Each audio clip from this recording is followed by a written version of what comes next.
이스라엘 백성들의 3대 절기 가운데 그 3대 절기가 있죠.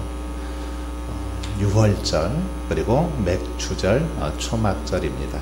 3대 절기로 그렇게 지키는데, 특별히 초막절에는 유대인들이 횃불을 켜서 온 도시를 그렇게 밝히는 화려한 행사를 초막절에 했습니다.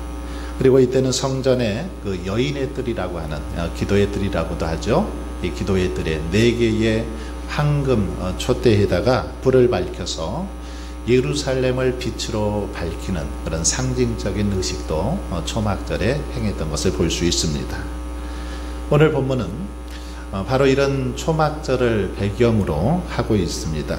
주님은 사람들이 초막절 행사할 때에 이렇게 손에 횃불을 들고, 그리고 여인의 뜰에 황금 촛대에 불을 밝혔는데, 불에 대해서, 빛에 대해서 많은 사람들이 관심을 가지고 있대. 이때를 주님이 가장 자신이 어떤 교훈할 적절할 때라고 생각을 하고 자신을 가리켜서 그렇게 말씀하십니다. 나는 세상의 빛이다, 이렇게 선언을 하십니다. 많은 사람들이 빛에 대해서 관심을 갖고 있는 그때에 주님께서는 나는 세상의 빛이다 라고 말씀하십니다. 그리고 자신이야말로 죄악으로 가득 찬 어두움을 밝힐 수 있는 참 빛이다 라고 그렇게 증거하셨습니다. 여러분, 예수님께서는 이처럼 주위의 모든 여건들, 이것들을 적절히 활용해서 가르치는데 참 대가였습니다. 말씀을 전할 때 주변의 사물들을 이용해서 전했다라는 거죠. 그래서 자연스럽게 흥미를 갖게 하고 사람들이 집중하도록 했음을 볼 수 있습니다. 여러분, 주님 오늘 본문에서 자신이 스스로 세상의 빛이다 라고 말씀하셨습니다. 왜 자신을 빛이라고 하셨을까요? 이 시간은 왜 주님께서 자신을 빛이라고 하셨는지 살펴보면서 함께 은혜를 나누고자 합니다. 먼저 주님이 자신을 세상의 빛이라고 말씀하신 것은 주님 자신이야말로 온 인류에게 하나님을 알게 하시는 빛이시기 때문입니다.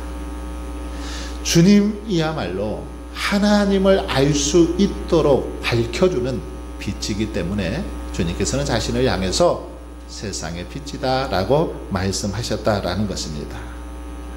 자신을 빛으로 표현한 것은 요한복음의 특징 가운데 하나이기도 합니다. 그렇다면 과연 주님은 어떤 의미에서 자신을 빛이라고 하셨을까? 빛의 가장 큰 특징은 여러분 무엇이 있습니까? 밝히는 게 특징이죠. 어두움을 환히 밝혀주는 것이 빛의 특징입니다. 우리가 이렇게 성전 안에서 환하게 예배드릴 수 있는 것도 밝은 그런 전등, 빛이 있기 때문에 이렇게 예배 드릴 수 있는 것입니다. 빛은 어둠을 밝히고 어떤 사물을 분간할 수 있도록 만들어주는 것, 이것이 빛의 가장 기본적인 특성 가운데 하나라고 말할 수 있습니다.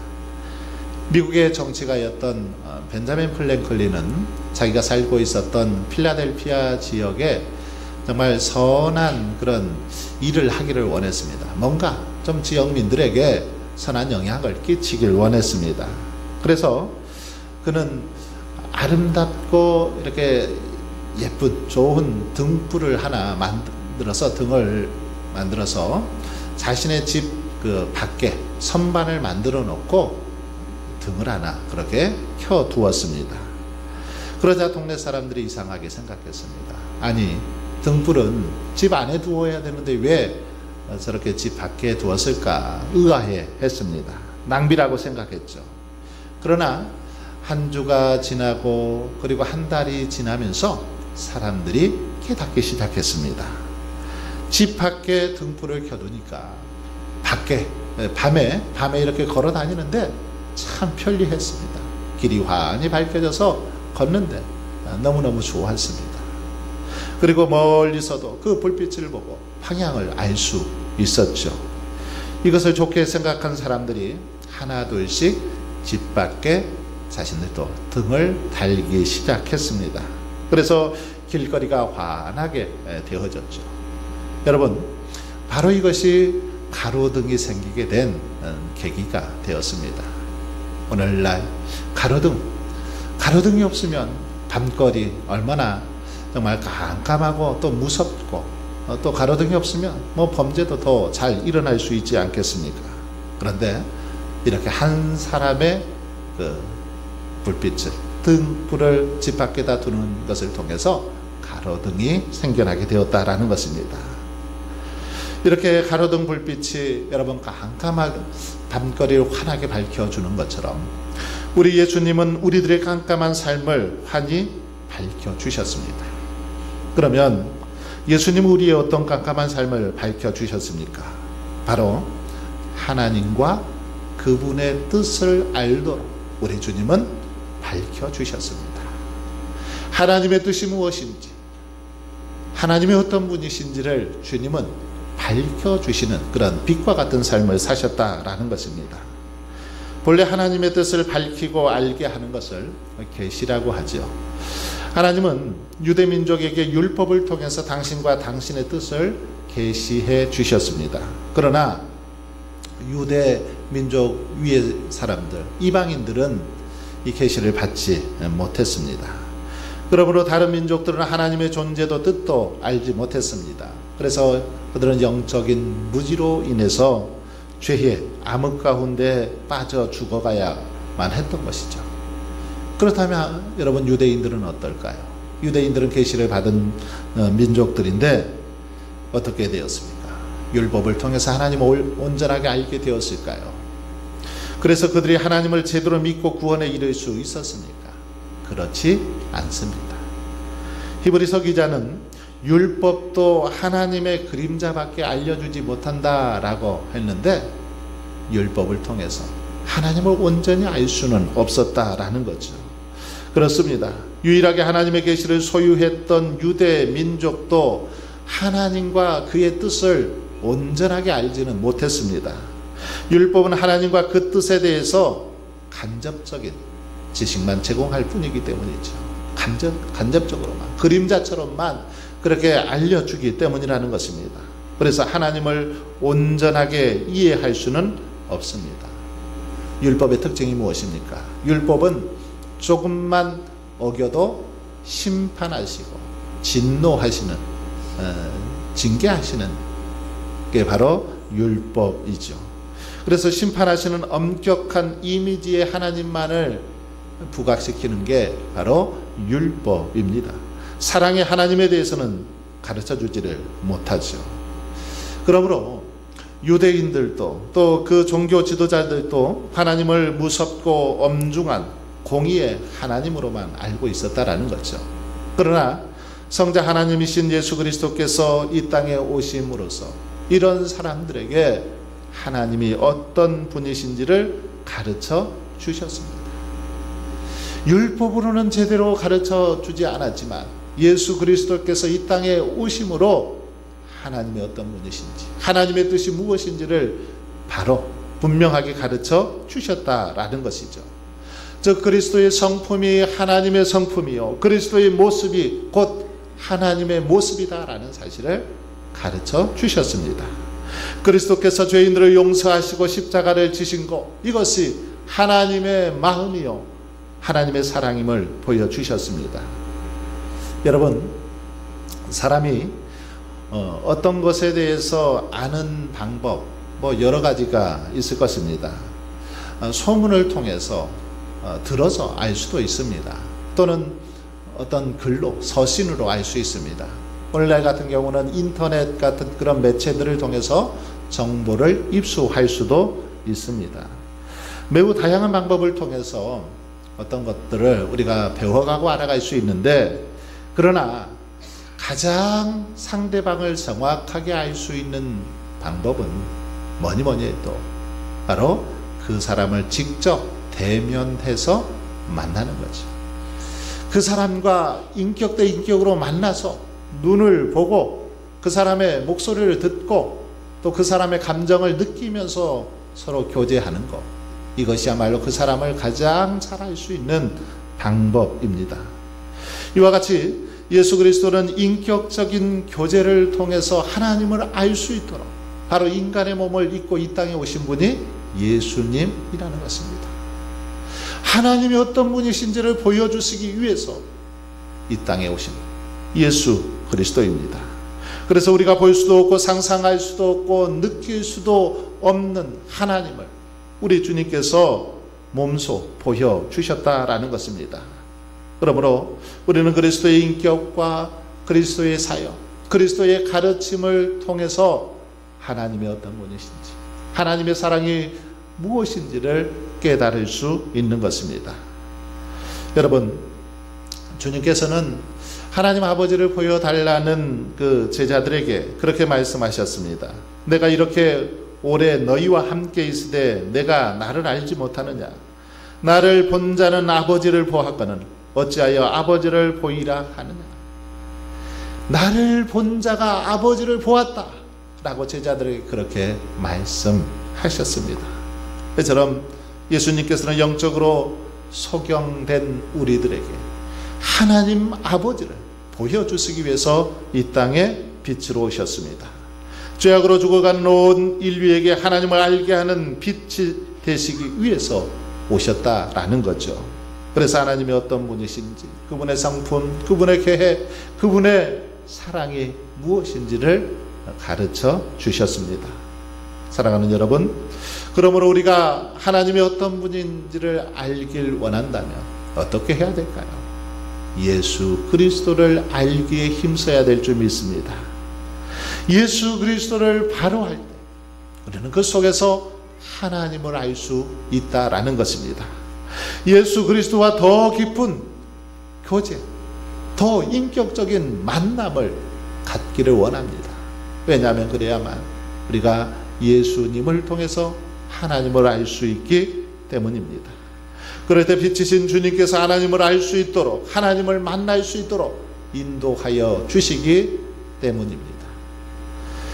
두 번째로, 주님은 왜 자신을 세상의 빛이라고 말씀하셨을까요? 그것은 자신이 이 세상에 하나님의 생명을 주시는 빛이기 때문입니다. 12절을 다시 보겠습니다. 주님은 당신을 세상의 빛이라고 하셨습니다. 그리고 그 빛을 따르는 사람들은 어둠에 다니지 아니하고 생명의 빛을 얻으리라, 이렇게 말씀하십니다. 주님을 따르는 자는 어둠에 다니지 아니하고 생명의 빛을 얻게 된다라고 약속하셨습니다. 여러분, 빛의 혜택 중에 또 무엇이 있습니까? 아까 어둠을 환하게 이렇게 밝혀주는 특징이 있지만 또 한 가지 중요한 것 중에 하나는 열을 낸다라는 것이죠. 한번 태양을 생각해 보십시오. 태양은 우리에게 환하게 밝혀주는 역할도 하지만 따뜻하게 뜨거운 열을 주는 게 바로 태양이죠. 이렇게 아름다운 식물들이 꽃을 피우고 자랄 수 있는 것, 태양이 있어야만 합니다. 태양의 열을 받아야만 식물들이 자라날 수 있고 열매를 맺을 수 있는 것입니다. 이처럼 빛의 혜택 가운데 이 열이야말로 만물에게 주어서, 열기를 만물에게 주어서 생명을 유지시키는 바로 그런 능력이 있더라는 거죠. 그리스도는 저 높은 하늘에 있는 하나님의 생명의 은혜를 이 낮은 땅의 죄인들에게 전하기 위해서 오신 빛입니다. 여러분, 그리스도뿐만 아니라 당시 철학자들도 저 높은 천상을 빛의 세계라고 불렀습니다. 하늘 나라, 여기를 빛의 세계라고 했죠. 그 빛의 세계는 온전한 안식과 진리와 자유와 평안이 있다라고 믿었습니다. 그러나 이 땅은 어둠의 세계로 그렇게 인식을 했습니다. 저 천상의 빛이 다다르지 못한 빛과 분리된 세계라는 거죠. 그래서 이 땅에는 참된 진리와 생명과 평화가 없고 죽음과 싸움과 죄악만 넘쳐난다라고 가르쳤습니다. 그들은 빛과 어둠은 영원히 교류할 수 없다고 믿었고 오직 사람이 죽어야만 이 어두움에서 벗어나 빛의 세계로, 천상 세계로 갈 수 있다라고 생각했습니다. 하지만 여러분, 예수님께서는 사람들의 이런 생각을 뒤엎고 하나님의 생명의 빛을 이 땅에 전달하시기 위해서 오셨습니다. 그래서 사람들에게 영생과 부활의 진리를 가르쳐 주시고 천국의 진리를 교훈해 주셨죠. 그리고 하나님의 뜻과 그분의 삶에 대해서 알게 해 주셨다라는 것입니다. 그렇습니다. 우리 주님은 하나님의 생명 곧 영생의 축복을 주시기 위해서 이 땅에 오셨습니다. 우리에게 영원한 생명을 주시기 위해서 이 땅에 오셨다라는 거죠. 자신의 생명을 바쳐서 죄악으로 죽어가는 영혼들 한 생명 한 생명을 구원하시기 위해서 우리 주님이 이 땅에 오셨습니다. 유대교인들도 메시아가 오실 것을 믿었죠. 그러나 주님처럼 사랑의 모습으로 오시리라고는 생각을 하지 못했습니다. 그래서 바리새인들과 종교 지도자들은 인간으로 오신 그리스도를 온전히 메시아로 받아들이지 못하고 여전히 그를, 예수님을 신성 모독자로 그렇게 대적을 하고 조롱했던 것입니다. 하지만 우리 주님은 세상의 빛으로 오셨습니다. 그리고 그를 믿는 모든 자들에게는 영원한 생명과 구원을 베풀어 주셨습니다. 그러므로 저와 여러분은 오직 예수 그리스도에게만 영원한 생명과 구원이 있음을 깨달을 수 있기를 바랍니다. 그리고 이제는 예수 그리스도를 온전히 믿고 따를 수 있기를 바랍니다. 12절을 다시 한번 보십시오. 주님은 나를 따르는 자는 어둠에 다니지 아니하고 생명의 빛을 얻으리라 이렇게 말씀하셨습니다. 주님을 따르는 자들만 어둠에 다니지 아니하고 생명의 빛을 얻을 수 있다라고 그렇게 말씀하십니다. 여기서 나를 따르는 자라는 이 나를 따르는 자, 이 말씀에 우리가 주목을 해 보아야 합니다. 나를 따르는 자, 이 말씀에 주목을 해야 되는데, 주님이 생명의 빛으로 오셨는데도 우리 주변에 보면 여전히 주님을 따르지 않는 자들이 많이 있더라는 거죠. 특히 유대 종교 지도자들은 빛 대신 주님을 따르지 않았습니다. 거부했습니다. 주님을 멀리했습니다. 그 결과 여전히 죄와 사망의 어둠에 사로잡혀 멸망할 수밖에 없었던 것이죠. 여러분, 우리는 빛 대신 주님을 따라야 합니다. 그래야 어둠을 몰아내고 이 땅에서 복된 삶을 살아갈 수 있기 때문입니다. 그렇다면 주님을 따른다는 것, 구체적으로 무엇을 말할까요? 주님을 따른다는 것 무엇입니까? 나를 따르라, 이 따른다라는 원어의 뜻을 보면 크게 세 가지 의미로 쓰이고 있습니다. 먼저 이 말씀은 군인들이 지휘관의 명령을 따르는 그런 의미로 이 단어를 쓰였습니다. 여러분, 군인들은 상관이 명령을 하면 어떻게 해야 됩니까? 그 명령에 복종해야죠. 그 명령대로 따라야 합니다. 이처럼 성도들은 만왕의 왕이신 주님께 복종하고 그 말씀에 순종하고 실천하는 그런 생활을 해야 한다는 것입니다. 이것이 주님을 따르는 자들의 모습이라는 거죠.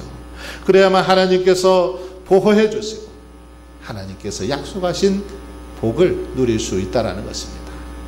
다음으로 나를 따른다라는 이 말은 노예가 주인의 뒤를 따르는 그런 의미를 가지고 있습니다. 여러분, 노예는 어떻습니까? 늘 자기를 부인하죠. 자기를 주장하지 않습니다. 자기의 생각이나 자기의 계획이나 자기의 판단을 주장하지 않죠.